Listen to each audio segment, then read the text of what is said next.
Hi everyone. Today we are going to learn how to check if a string ends with a given target string.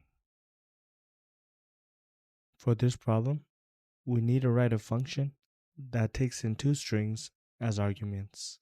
We need to check if a string provided as the first argument ends with a given target string provided as the second argument.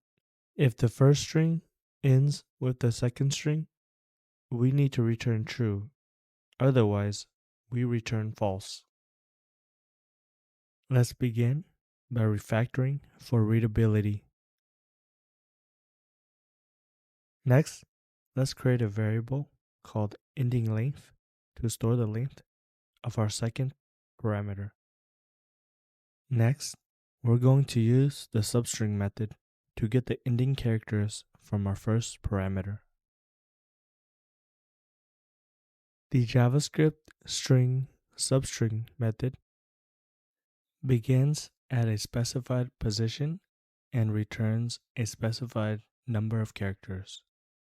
To extract characters from the end of the string, pass in a negative parameter.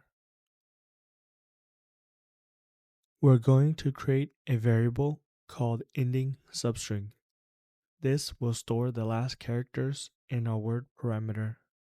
We will pass in a negative ending length as a parameter to the substring method. This will grab the characters starting at the end of our word parameter and ending when the length is equal to ending length.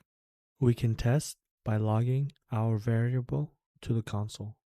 Now, we need to compare the variables ending substring and ending.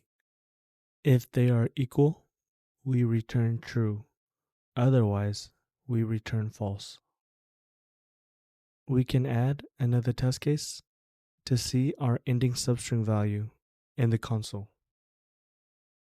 We can see that the ending substring does match our ending parameter. Let's submit our solution. Thanks for watching, and I look forward to seeing you again.